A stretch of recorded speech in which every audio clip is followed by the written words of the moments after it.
Okay, to take the free hub body off of this wheel, there's different types of wheels. This one requires that you take two 5mm Allen keys and one over here to hold it and the other one to take that little cap off, which unscrews right there. And that's how the free hub body came off and is put back on. All right.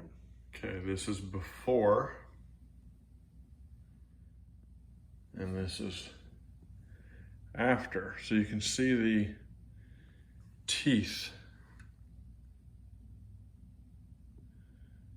They look like they're in good shape.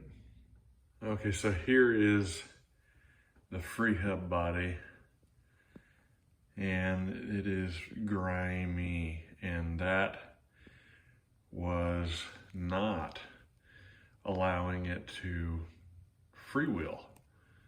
So if you look, the splines are in there, and that was not, it is not being allowed to freewheel, you know, like spin backwards freely. So it's probably because they're either, it's really grimy, which shouldn't be, but we're gonna try and fix that. Okay, so we've got everything ready to go. We'll see what we can do.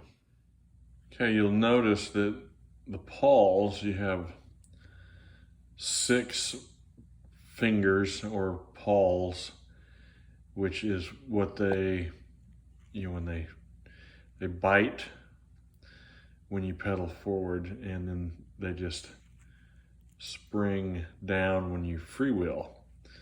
So underneath, you see this that little thing right there, that little thin, wiry thing holding them in position.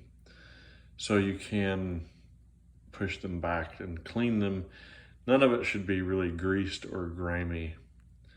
And that's why I'm doing this, so that we can put it back on there, and hopefully it spins the right way and you won't have this problem. Okay, now the free hub body is back on, and we have to put the cap on, everything. But now you can see that it freely will spin. Before, see, this is when it catches to bite, to pedal forward. But when you freewheel, you should hear that. But what was happening was the chain was catching, and this wasn't. It was holding, and it just made the wheel and the chain go forward.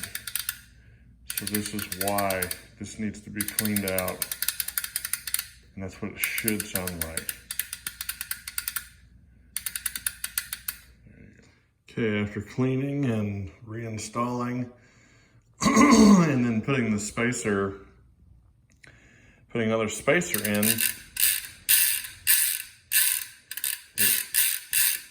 freely spins in reverse like it